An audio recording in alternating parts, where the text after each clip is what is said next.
Hey there, ready to dive deep into the world of autonomous systems.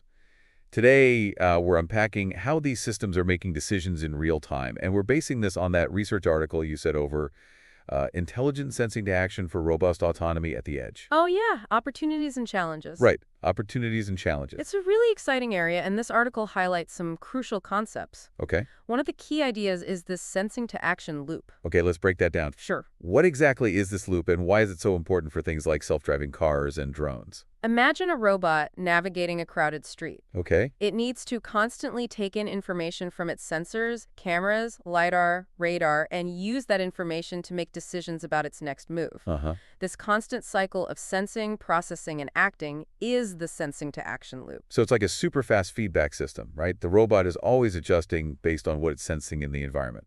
Exactly. And this loop is what allows autonomous systems to react to changing conditions in real time, which is essential for tasks like driving, flying, or interacting with the physical world. But it sounds like there are some big challenges with making these loops work flawlessly. Yeah. What are some of the roadblocks researchers are facing? One of the biggest hurdles is the limited resources on edge devices. Okay. Think about a drone with a tiny computer on board. Okay. It has limited processing power, memory, and battery life. Yeah. Yet it needs to run complex algorithms to process all that sensor data and make decisions quickly. So it's like trying to run a marathon on a single energy bar. Pretty much. And on top of that, there's the challenge of dealing with diverse sensor data. Right. Cameras provide visual information, LiDAR gives you depth data, and radar helps with detecting objects in different weather conditions. Uh-huh. Fusing all this data together and making sense of it in real time is a massive computational challenge. And I imagine that even a small error in processing this data could have big consequences, right? Eh.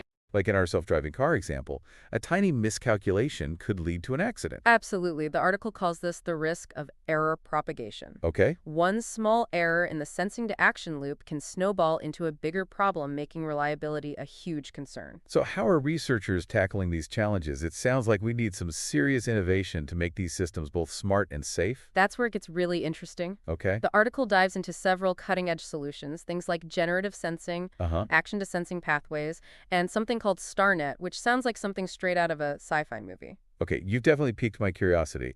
Let's start with generative sensing. Sure. What is it, and how does it help make these loops more efficient? Imagine a system that can see less, know more. Okay. Instead of constantly scanning the entire environment with power-hungry sensors like LiDAR, Right. what if it could selectively scan only the most crucial areas and then use its knowledge to fill in the gaps? Okay. That's the core idea behind generative sensing. Wow, that sounds incredibly efficient.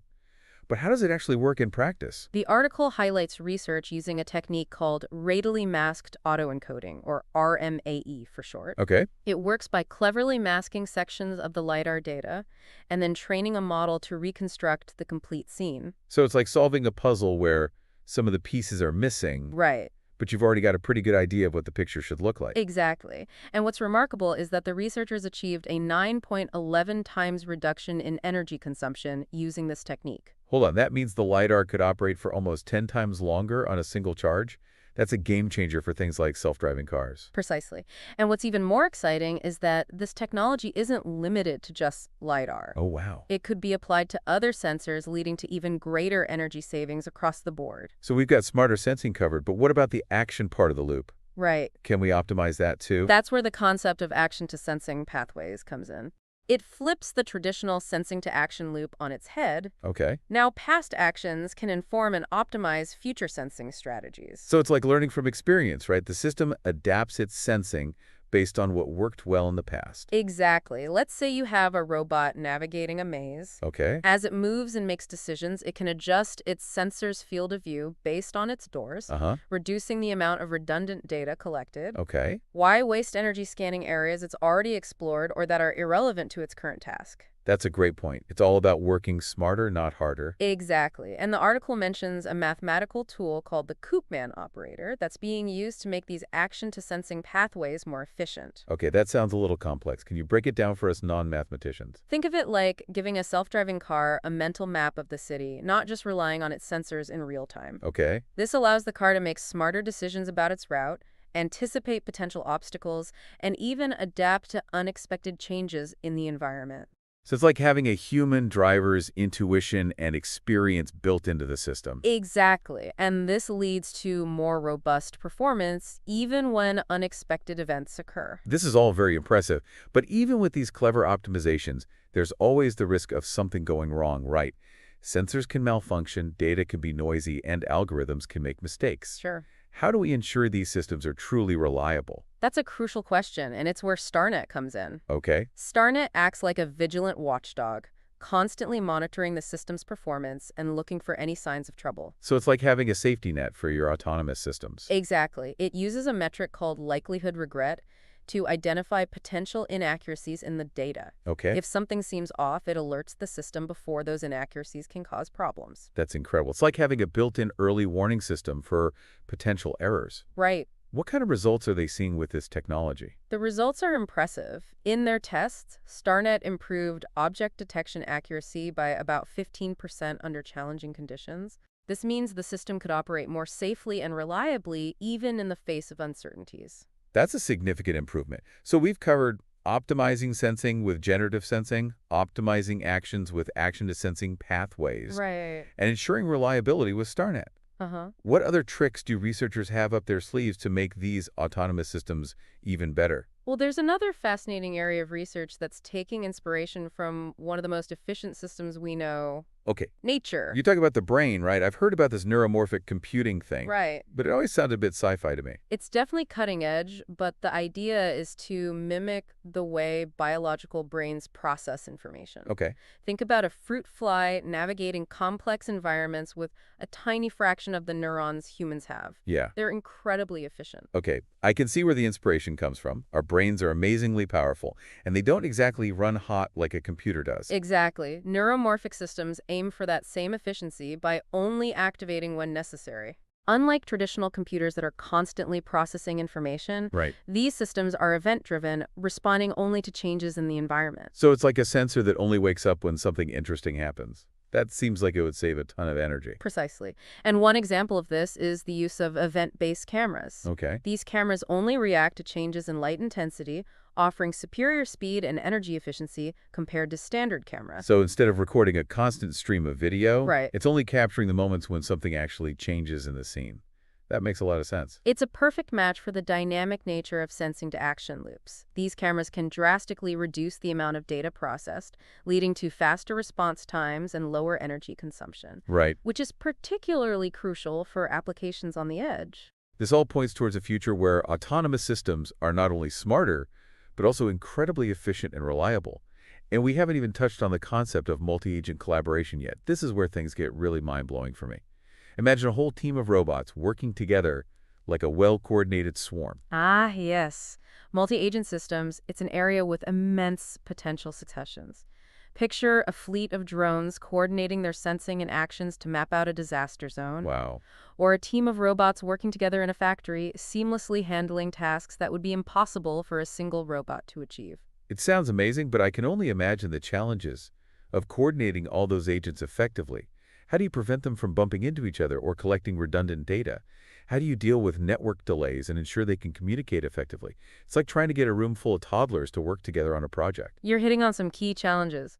But researchers are developing clever solutions inspired by, Okay. you guessed it, nature. Think about a flock of birds effortlessly soaring through the sky.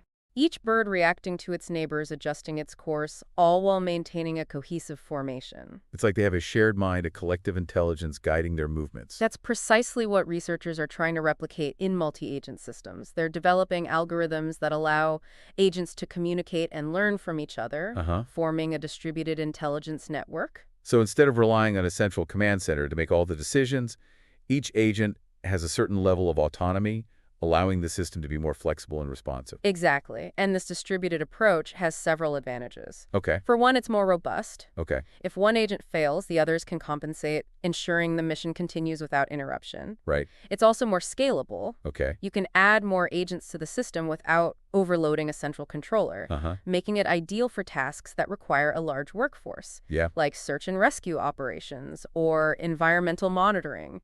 I see what you mean. It's like having a team of experts, each with their own specialized skills, working together to solve a complex problem. Right. But how do they share information without getting bogged down in communication overload? If every agent is profitably broadcasting this data to every other agent, you quickly run into bandwidth limitations and communication bottlenecks. Absolutely. That's why researchers are developing clever communication protocols that minimize the amount of data transmitted. Okay. For instance, agents might only share information when it's relevant to their neighbors, Uh-huh. or when they detect a significant change in the environment. Think of it like having a conversation where you only speak when you have something important to say. That makes sense. It's all about targeted communication, just like in a well-functioning team. But let's talk about the learning aspect. Sure. How do these agents actually learn from each other? It's not like they can sit down with textbooks and have a study session. Well, they learn by sharing their experiences and observations. Okay. Imagine a team of robots exploring an unknown environment. Okay. Each robot might have a slightly different perspective or sensor capabilities, leading to diverse observations. It's like a group of scientists pooling their knowledge to solve a complex problem. Exactly. And by sharing their experiences, they can collectively build a more complete picture of the environment, Okay. identifying potential hazards, discovering new resources, and adapting their strategies accordingly. So it's a continuous learning process where the system as a whole is constantly evolving and improving its performance through collaboration. That's amazing. It is, and this ability to learn and adapt collectively is what makes multi-agent systems so powerful. Yeah.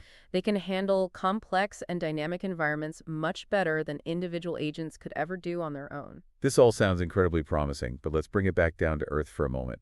Where are we actually seeing these multi-agent systems being used today? Are they just theoretical concepts, or are there real-world applications? They're definitely moving beyond the realm of theory and into real-world applications. One area where multi-agent systems are making a significant impact is in logistics and transportation. Okay. Think about a fleet of delivery drones autonomously navigating through a city, delivering packages to their destinations. Okay. Or imagine a swarm of self-driving trucks transporting goods across long distances, coordinating their movements to optimize fuel efficiency and reduce delivery times. Wow, that's fascinating. So we could be seeing these systems in action sooner than we think. Absolutely. And it's not just limited to transportation. Oh, okay. Multi-agent systems are being used in areas like disaster response, Okay. environmental monitoring, and even healthcare. Imagine a team of robots working together to contain an oil spill, Uh-huh. a swarm of drones monitoring air quality in a polluted city, or even microscopic robots navigating through the human body, delivering targeted therapies or performing minimally invasive surgeries. The possibilities are truly mind-boggling. It seems like this technology has the potential to revolutionize so many industries. It does, but with great potential comes great responsibility. As we develop these increasingly sophisticated multi-agent systems, we need to carefully consider the ethical implications. That's a crucial point. We need to ensure that these systems are designed and deployed in a way that benefits humanity, that they're used for good and not for harm. Absolutely. We need to have open discussions about the potential risks and challenges, and we need to establish clear guidelines and regulations to ensure responsible innovation. Because ultimately, these multi-agent systems are tools. Yeah. And like any tool, they can be used for both good and bad.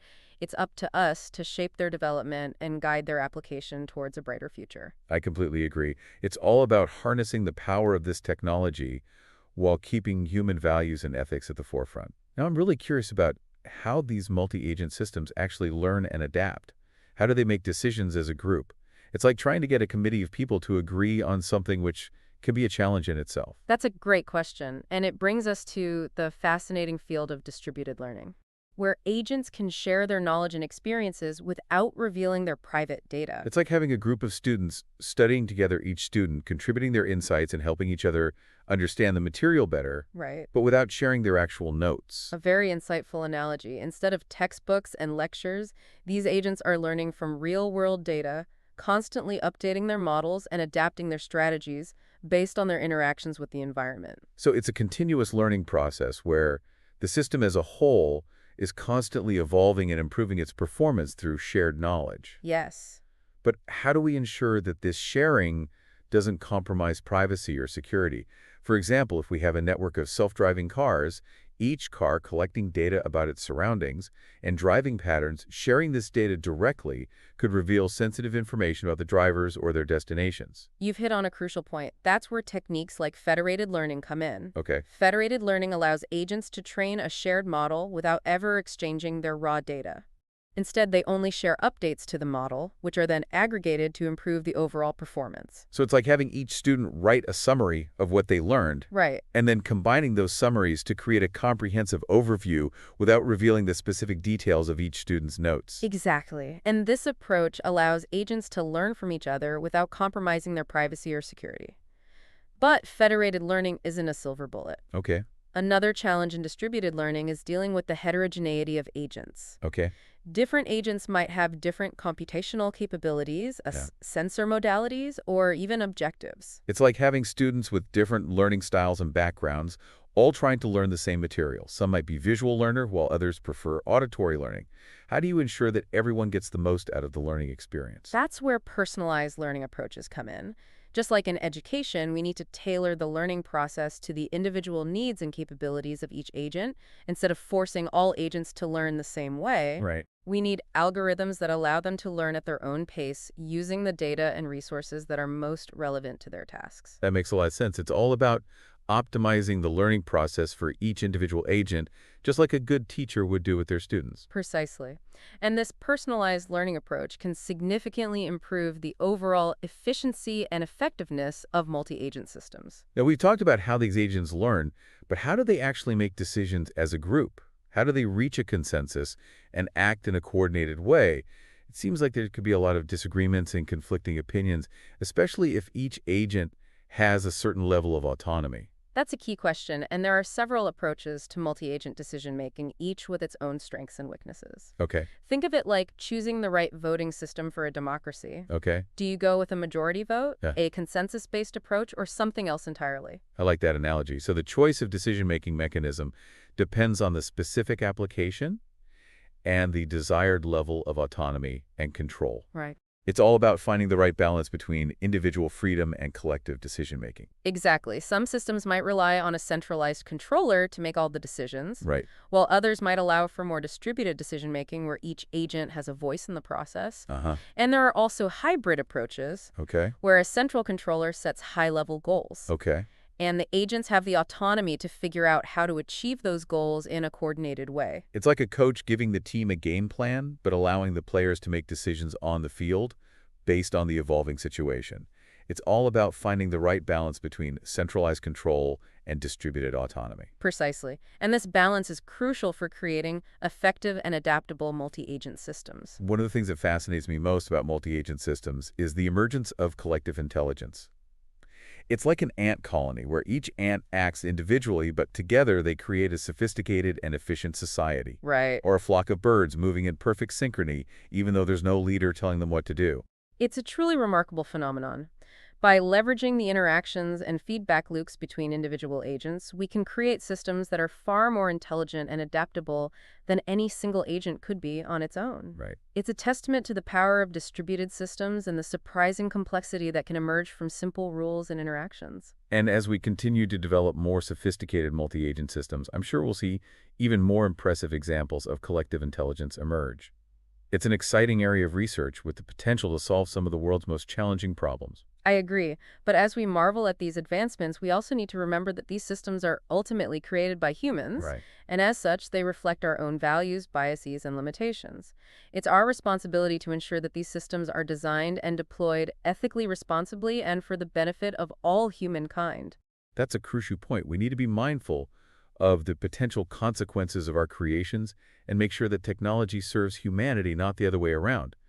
Now, we've covered a lot of ground in this deep dive, from the intricate details of sensing to action loops to the fascinating dynamics of multi-agent collaboration and distributed learning. But there's one final piece of the puzzle that we need to address: And that is. the hardware. We can't forget about the physical systems that these algorithms run on. After all, even the most brilliant software is useless without the right hardware to support it. Absolutely. And as autonomous systems become more sophisticated and demanding, the hardware needs to keep pace, pushing the boundaries of performance efficiency and reliability. It's a constant game of leapfrog, with software pushing the limits of hardware and hardware enabling new software possibilities. So what are some of the key hardware challenges and innovations in this field? It seems like we're constantly pushing the limits of what's possible. One of the biggest challenges is dealing with the sheer volume of data that autonomous systems generate. Imagine a self-driving car equipped with multiple cameras, Right. lidar sensors, and radar constantly collecting information about its surroundings. Yeah. It's a data deluge. And processing all that information in real time requires massive computational power. It's like trying to drink from a fire hose. Traditional computers might struggle to keep up with that kind of data flow. Exactly. And that's where innovations like neuromorphic computing come in. Uh-huh. We talked about this earlier in terms of efficiency, Right. but these neuromorphic chips, inspired by the structure and function of the human brain, are also designed to handle these massive data streams in a more parallel and efficient way. It's like having a brain in a box specifically designed for the tasks that autonomous systems need to perform. Precisely. And these neuromorphic chips are not just theoretical concepts anymore. Oh, okay. They're being developed and tested by leading companies and research institutions around the world. It's incredible to think that we're now building computers that mimic the very organ that gave rise to human intelligence. It's like we're coming full circle. It's a testament to the ingenuity of human engineers and the boundless possibilities of technological innovation. But computational power is only one part of the equation. Another major challenge is power consumption. Right. Autonomous systems often need to operate for extended periods, Yeah. whether it's a drone flying a long-range mission or a robot working in a remote environment. And relying on batteries or tethered power sources can severely limit their range and flexibility. Exactly. So we need hardware that's not only powerful but also incredibly energy efficient. Right. It's like designing a car that can travel hundreds of miles on a single gallon of fuel. I like that analogy. So how are researchers tackling this energy challenge? Are there any promising breakthroughs on the horizon? There are several exciting avenues being explored. One approach is to optimize the algorithms themselves, making them more computationally efficient. Another is to design specialized hardware architectures that minimize energy waste, Okay. like using low-power components and optimizing data flow. It's all about squeezing every ounce of performance out of the hardware while minimizing the energy footprint. It's a delicate balancing act. It is, and these energy-saving innovations are essential for making autonomous systems more sustainable and practical for real-world applications. Right. We can't have drones falling out of the sky or robots running out of juice in the middle of a critical task. Now, beyond computational power and energy efficiency, there's another crucial aspect of hardware that often gets overlooked. Sensors. That's right. Sensors are the eyes and ears of autonomous systems, providing the raw data that the algorithms need to perceive and interact with the world. They're the bridge between the physical world and the digital realm. Absolutely. And as autonomous systems become more sophisticated, the demands on sensors are increasing exponentially. Yeah. Imagine a self-driving car navigating through a busy city street. Okay. It needs to detect pedestrians, cyclists, other vehicles, traffic lights, road signs, all while accounting for varying lighting conditions, weather patterns, and unexpected events. It's a sensory overload. It's like asking a human to process a million pieces of information per second. Our brains would fry. So how are we building sensors that can keep up with the demands of these increasingly complex systems? Well, we're seeing a surge in innovation in the field of sensors, with researchers developing new types of sensors that are more sensitive, accurate, and reliable. Okay. It's like giving autonomous systems superhuman senses, allowing them to perceive the world in ways that were previously unimaginable. That's incredible. So it's not just about processing the data faster, Right. but also about collecting better data in the first place. It's like having a high-definition camera instead of a blurry old webcam. Exactly, and these sensor innovations are driving breakthroughs in areas like computer vision robotics and even healthcare. For instance, I've heard about new types of LiDAR sensors that can see through fog and rain, enabling self-driving cars to operate safely in challenging weather conditions. That's right. And there are also new types of cameras that can capture images in extremely low light, allowing robots to navigate in dark or dimly lit environments. These advancements are opening up a whole new world of possibilities for autonomous systems. It's really exciting to think about how these sensor advancements are expanding the capabilities of autonomous systems. Yeah. But with all this talk about advanced technology, it's important to remember that there's a human element to all of this. Absolutely. As we push the boundaries of sensing technology, we need to be mindful of the potential ethical implications. We need to ensure that these advanced sensors are used responsibly and that they don't infringe on people's privacy or autonomy. It's a delicate balance. We want to leverage the power of these technologies to improve our lives, but we also need to safeguard our values and protect individual rights. Precisely. As we continue to explore the frontiers of autonomous systems, we need to keep these ethical considerations at the forefront of our minds. It's not just about building cool technology, it's about building a better future for everyone. Well said. I think that's a great note to wrap up this part of our deep dive. We've covered a lot of ground from the inner workings of these amazing systems to the hardware and software that make it all possible. Yeah. But there's still so much more to explore. Indeed. And in the final part of our deep dive, we'll shift gears a bit and delve into the broader implications of these advancements, exploring the potential impact on society, the workforce, and the future of humanity itself. It's going to be a fascinating discussion, so stay tuned. We'll be right back after a short break. Welcome back to the deep dive. It's great to be here. We've spent the last 2 parts of this deep dive really getting into the nuts and bolts of autonomous systems, from those lightning-fast sensing-to-action loops to the incredible potential of multi-agent collaboration. And of course, we can't forget the amazing advances in hardware that are making all of this possible. Exactly. But now in this final part, I think it's time to step back and look at the bigger picture. How are these advancements going to impact our lives, our societies, and the world around us? It feels like we're on the cusp of a major technological shift, kind of like when the internet first emerged. You're right. It's a pivotal moment, and with any transformative technology, there are both exciting opportunities and potential challenges that we need to consider. One of the biggest concerns I hear about is the impact on jobs. As these autonomous systems become more capable, are they going to replace human workers and lead to widespread unemployment? It's a question a lot of people are asking. It's a valid concern, and one we need to address thoughtfully. Throughout history, technological advancements have always disrupted the workforce, leading to the creation of new jobs and industries. Think about the transition from horse-drawn carriages to automobiles, or the shift from manual labor to automated factories. Those were huge changes, but they also created new opportunities. Exactly, and the same is likely to be true for autonomous systems. While some existing jobs may become automated, new jobs will emerge in areas like design development, maintenance, and oversight of these systems. So it's not necessarily about humans versus machines, but rather humans and machines working together in new ways. Precisely. It's about creating a symbiotic relationship where each leverages their strength to achieve greater outcomes. Autonomous systems can handle repetitive or dangerous tasks, freeing up humans to focus on more creative, strategic, and fulfilling work. That makes sense. It's about augmenting human capabilities, not replacing them entirely. Exactly. It's about using technology to enhance our abilities and expand our horizons. Think about how computers have already transformed the way we work, communicate, and access information. Autonomous systems have the potential to take that transformation to a whole new level. It's exciting to think about the possibilities, but we also need to be aware of the potential downsides. One thing that worries me is the ethical implications of giving machines more autonomy. How do we ensure that these systems align with our values and make decisions that are fair, unbiased, and safe? That's a crucial consideration. As these systems become more sophisticated and make decisions that impact our lives, we need to build in safeguards to ensure they operate responsibly and ethically. It's like teaching a child right from wrong.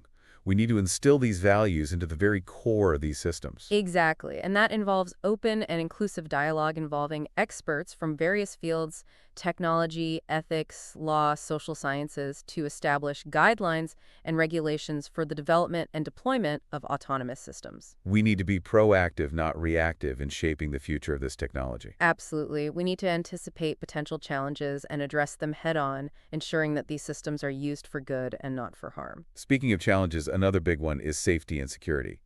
These systems need to be incredibly reliable, operating safely in complex and unpredictable environments. What happens if a self-driving car encounters a situation it's never seen before, or if a drone malfunctions mid-flight? The stakes are high. You're absolutely right. Safety and security are paramount. These systems need to be rigorously tested and designed with multiple layers of redundancy to minimize the risk of accidents or malfunctions. It's like building a bridge. You don't just assume it's going to stand up, you engineer it with a huge margin of safety. Exactly. And beyond the physical safety aspects, there's also an issue of cybersecurity. As these systems become more interconnected and reliant on data, they become vulnerable to hacking and malicious attacks. It's like building a fortress around our digital infrastructure to protect it from intruders. Precisely. We need to invest in robust cybersecurity measures to ensure that these systems are resilient and trustworthy. So it seems like we're at a crossroads. Autonomous systems have the potential to revolutionize our world in incredible ways, but there are also significant challenges that we need to address thoughtfully and proactively. It's a balancing act for sure, but I'm optimistic that we can harness the power of this technology while mitigating the risks. Me too.